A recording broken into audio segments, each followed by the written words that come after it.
All right, so congratulations. Thank you. Thank you. Switching rooms.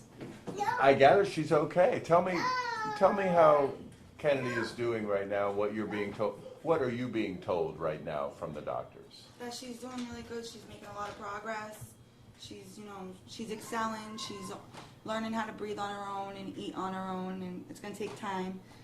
So she's doing really good considering. She's doing amazing. So happy about that.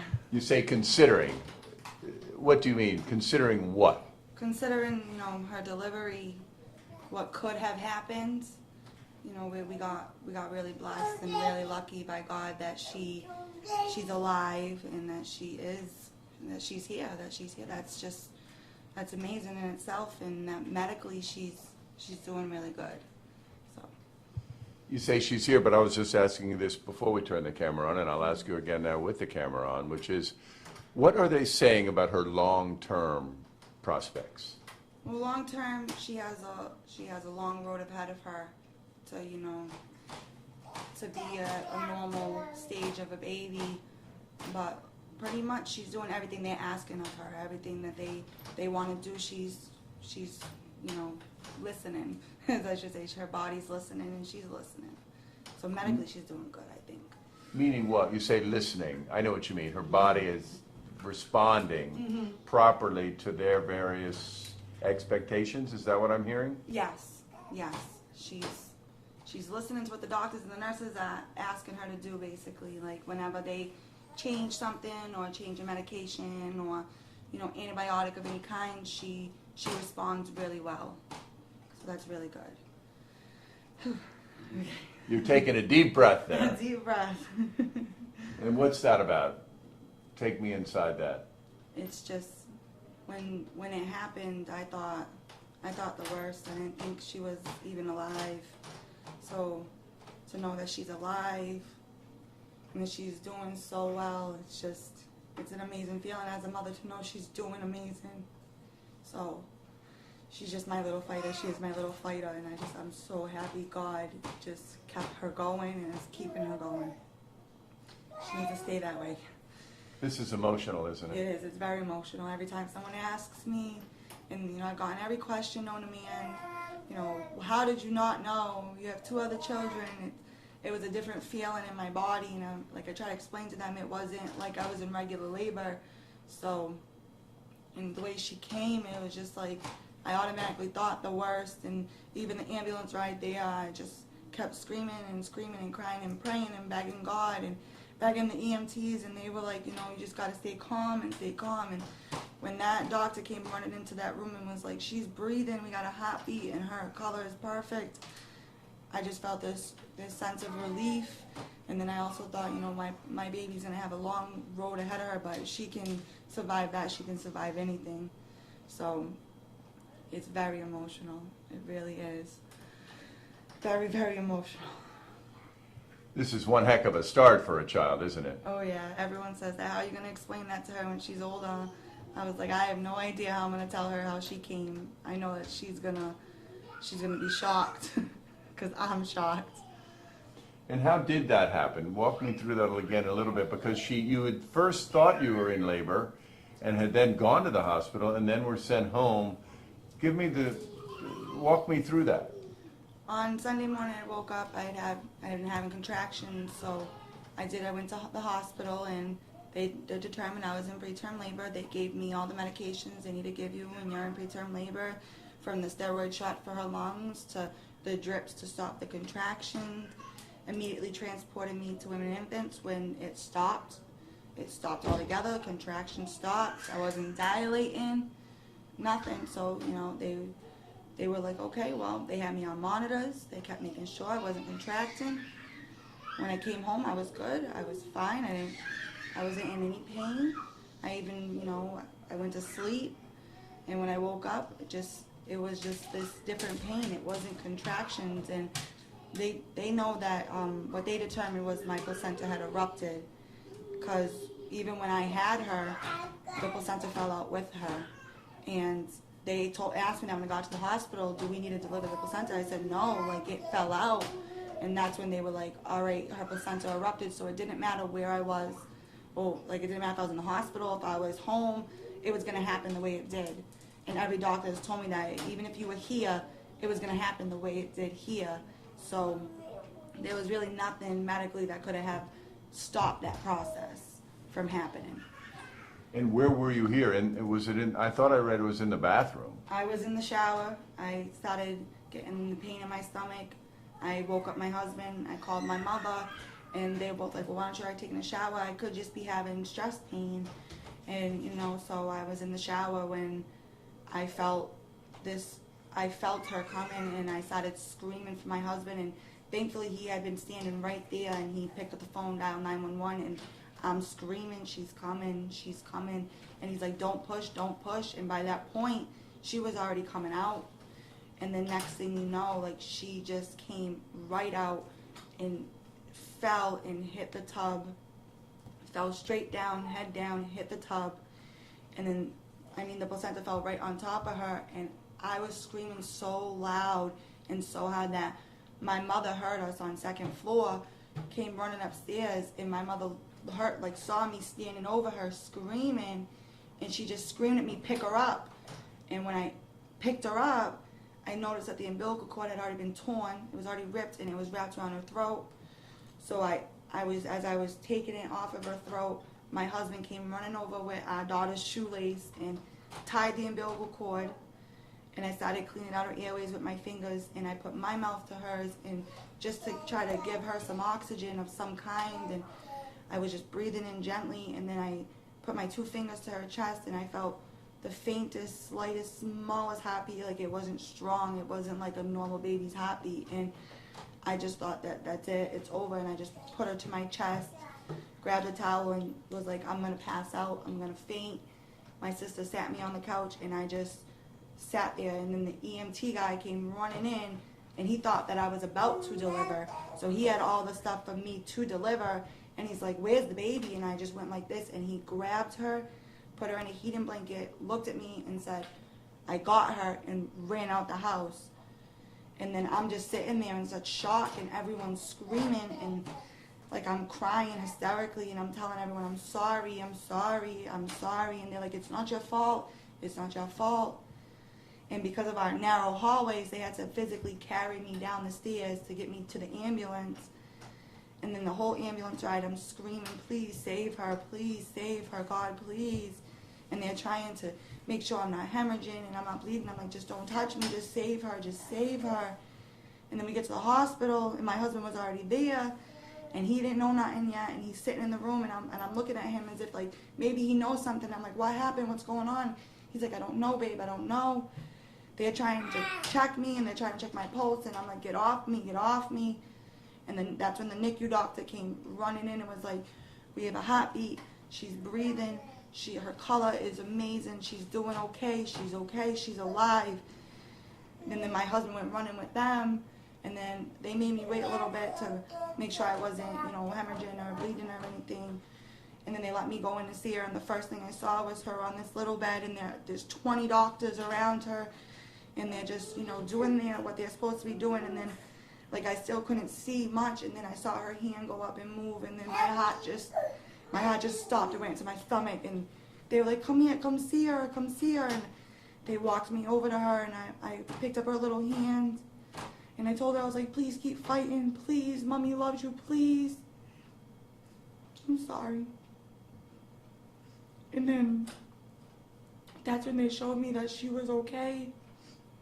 And the doctor that helped her was right there and was like, don't worry, I'm going to make sure your little girl's okay. I'm going to make sure she's okay. And then I immediately was like, I need a phone. I need to call my mother because my whole family's freaking out over here. And I called my mother, and I'm like, she's alive. She's alive. And my mother was just crying hysterically. And my husband was crying hysterically. We just couldn't believe that she was even alive. Like, I thought for sure that was it. That's the last time I'm ever going to see my baby. And then the women and infants team came in, and all the doctors for the NICU came in and started introducing themselves to tell me who they were, and they sat down. They were like, we're going to transport her to Providence. This is what we're going to do. This is how we're going to do it. And I'm just thinking, like, and I asked them, I was like, what's her chances? They're like, right now we don't know because of the impact. We don't know the damage that had been done to her. She could have, because the way she fell, they thought she could have brain bleeds and, you know, broken bones. And so I'm thinking, oh my God, like, we're not even at the point where I can breathe yet. And we got to Women and Infants, and it took them 2 hours to get her completely set. And they came out, and they did an ultrasound on her head, an x-ray on her whole body, and they came out and they told me there's no brain bleeds, there's no broken bones, there's no fractures, there's no bruises. They're like, that doesn't happen, it's amazing. So, like, she's just this little fighting baby that just, she's not gonna give up. She's gonna keep fighting. It's just so amazing. I just still can't believe it. Like, and then I have every doctor come running in, like, what happened? I'm like, I don't know what happened. Like, it just happened. And they told me, like, I was like, I'm so sorry. I should have never walked out this hospital. I'm sorry. They're like, it's not your fault. They're like, it was going to happen the way it happened, regardless of where you were. They're like, it was going to happen on our bathroom floor. It didn't matter where you were. Because I feel like I should have known. And they told me, no, there was no way of knowing that this was going to happen. We didn't know this was going to happen. So there's no way for you to know. So, like, and, like, they cannot believe that we reacted the way we did. And, like they asked me what made you react that way. I'm like, I don't know. Like, once my mother screamed at me to pick her up, it's like something told me to just do this, do that, do this, do that, do this. And then I just thought, like, I remember from having my last baby, skin to skin's the best thing to always do. So I just threw it to my body, and I just sat there just praying to God that, like, I couldn't feel her breathing, I couldn't feel her moving. She just, like, even her color, she was pale, and I just thought, my baby's gone, that's it. Like, I'm never going to be normal, I'm never going to come back from this. And sure enough, God brought her to me for a reason. And God saved her. And so did the team at St. Luke's, and so did the team at Women and Infants. Like, I'm so grateful for them, and I'm so grateful for the EMTs and the police officers and firemen, and all of them stayed there with us for hours and hours. Like, even the EMT came back and sat with us. The whole team just sat there with us until they transported her to Women and Infants, and they just held our hands and was like, she's gonna fight, and she's so beautiful. And I was like I couldn't believe that we had such an awesome amount of people there that helped us. Like, they're amazing. Like I've said that. I've even gone back there just to tell them thank you. Like, you have no idea, you've changed my life forever. Like, you saved my baby. And, like, they're like, it was no problem, but to me, it's a miracle. To me, they're amazing people. I'll never forget them. So that's what's been going on when she was born, and now she's just been excelling. She's just been doing amazing. Like, her breathing is amazing. She was only on a breathing tube for 24 hours, and then they switched her to CPAP, which is basically just them pumping air into her, and she's doing most of her breathing on her own. She's just been doing everything they ask of her, and she's feisty, as the nurses say. She's feisty. So I'm really grateful for that. I am. I'm just so grateful. And Does she get feisty from Mom? I think she gets feisty from everybody, to tell you the truth. I think my husband is a little feisty, and I think my mother's a little feisty, and I'm a little feisty. So I think she just got a really good group of family to give her that strength. And like, when you talk to her, she can hear you. Like, she hears you, and she moves a little bit, and she'll look right at you, and it's like she's telling you, don't worry, I'm not going to stop fighting. I'm not going to stop fighting. And, like, I keep telling her that. I'm like, you can't stop fighting. Mommy won't fight. Mommy won't stop fighting as long as you don't stop fighting. And she can hear you, and she'll move her little body when she hears your voice. And she knows who everybody is already. And, like, the first time my mother saw her, my mother was like, she's named Kennedy Ingrid Kimball, and it's after my mother. And my mother was like, if you want to have the name Ingrid, you got to be loud like Grandma. And, like, she, like, kind of looked right at her, like, Mommy, like, don't worry, Grandma, I'm going to do it. So she definitely gets her feistiness from the women, and definitely my husband and his family. We are all fighters, I have to say. We fight for what we want, and we don't do, everyone always says we don't do anything halfway. We always do everything to an extreme. So I guess she had to come in extreme too. She wanted everybody to know she was here. Extreme arrival. Yeah, she wanted everyone to know she was coming, so. I'm at the party. Yeah, yeah. Because even him, he was a fast, quick delivery. So I knew it was going to be quick, but I didn't know it was going to be like that. Like, I knew I'd have my third would be fast. I didn't know it would be that fast.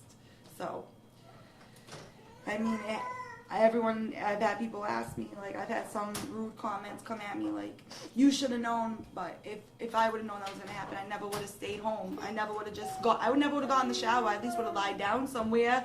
I would have been standing up, like they look at me like I'm crazy, and I'm like, I understand why, because if I was you, I would look at me too, like, wow, this woman is stupid, but we've had every doctor and every nurse tell us, you guys saved your baby.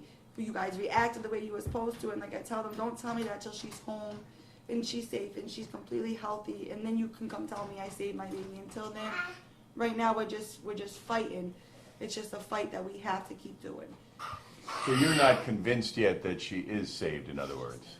I'm convinced that God is protecting her, and you know that. I'm sorry. That's right. You're a popular woman. Sorry. I am convinced that, you know, she. I am convinced that she is saved by God, but not by me. I don't believe that, you know, I saved her yet. I don't believe until I bring her home and she's here and she's okay completely 100%. And, you know. And when might that be? That, home. Well, you know, depends on, you know, she has to learn to fully breathe on her own and eat on her own and gain some weight. They don't base off them coming home by their weight gain. They base it off of, are they eating on their own? Are they breathing on their own? Do they have no medical issues? And right now she doesn't. And right now they're doing x-rays and MRIs and CAT scans every day, but something could change. We don't know. Like, we don't know what could happen in a week or tomorrow. So, like, today it's just we're going hour by hour. Like, okay, she's doing good right now. She's doing great. But we don't know. In an hour she could have, something could happen. We don't know. So right now I believe God's protecting him. God has saved her. But I don't believe I have. I believe that was God in my ear telling me what to do. Like, I think that's just how I have to see it, because, like, I've already had 1,000,001 breakdowns just thinking I can't be with her 24/7. And I do have 2 other children, and if it wasn't for the fact that I have 2 other children, I would be there 24/7. And the nurses tell me, don't feel guilty. You know, a lot of parents can't be here every day, but I want to be there every second of every day. And it kills me when I can't be with her. But I know that she's getting well taken care of over there. They're treating her like a little queen. Like, they do everything for her. So, you know, she's getting better treatment than we are. But right now I just think, you know, I have to be grateful that she's alive. And that's just the one thing I have to just be, stay strong and positive about. And every time I call and they're like, she's doing good, she's doing great, it just gives me that more reassurance that that's one step closer. And there's 1,000,000 steps we have to take, but that's one itty-bitty step that she took that I didn't think she was gonna. I didn't. By the time I got to that hospital, I thought they're gonna just tell me, that's it, I'm sorry, we couldn't help her. So the fact that she's even alive and breathing, that's just, to me, that's amazing. If anything else happens, that she makes any more progress, to me, that's just extra. That's just icing on the cake to me. So, yeah. Wow. Where there's life, there's hope. Yeah. Yeah. She's just a little, she's definitely meant to be here. She's definitely my miracle baby. She really is a miracle in herself. She's amazing. Like, she's my inspiration, because she's fighting so hard just to, like, sometimes I feel like she's pushing her little body too much because she wants to get out of there when she's ripping out her tubes, and I'm like, they're like, she needs to slow down. I'm like, she's not gonna. Let me ask you this. With an arrival as dramatic as this, have you had a chance to think yet about what she might do with her life? No. What she might accomplish? No, I haven't. I've had people tell me, wait till she's old, that she's gonna do amazing things, and I haven't even thought of, like, what she's gonna do tomorrow. And now people tell me that they think she's just gonna be one of those amazing people in this world that fights and does everything. And to me, I'm just happy she's fighting her little tube right now. So, yeah, if people have asked me that, I haven't even thought of it. I really haven't. Not just one day at a time, but 1 hour at a time. Is that where Yeah. you are right now? Yeah, people tell me to take it a day at a time. I have to take it an hour at a time because I think thinking of tomorrow makes me a little, my anxiety go through the roof because then I think something could happen between now and then. So let me take it hour by hour. And that's been working with me so far because every time I go in there and I see her, and every hour I see her, she's doing better. And just those little steps and those little progress, like that's, to me, that's my happiness, that's my joy. So I can't think of tomorrow yet. I can only think of what's going to happen in an hour. All right. Well, thank you very much. That was an excellent interview. You're very, very well spoken. That was Sorry, awesome. I started crying. I don't mean to. No, it shows the emotional impact of the whole situation. I think the tears are genuine and they're real, and they're almost, if you didn't cry, you wouldn't be as connected as you are. So I think it makes perfect sense. Oh yeah, I mean, I've how had could you people not? tell me Yeah. I'm gonna have such a bond with her. People have told me you're gonna have an amazing bond with her, and I was like, I feel like she can already sense like she was a little more rowdy this morning than usual, and I'm like, that's because she knows I'm not there and I'm not talking to her, and then I'll come in and she'll be all calm the rest of the day. So I'm like, that's because she knows mommy needs to be here. Even though mommy has to be with my brother and sister too, she needs to be here with me too. So isn't that tired too in itself, 2 children at home and one all the way in another state. That's another state. And I'm like, it's sometimes it breaks my heart to go, today I have to stay with them and help take care of them, and then tomorrow I'll go make sure Kennedy's okay. So it's like I'm torn between, like, I need to be in 2 places at once, but I physically can't. So You're practicing for the real life to come. yeah. That's the way it'll be. Never mind this dramatic delivery, right? Yeah. 3 children. Yep, absolutely. 3 children.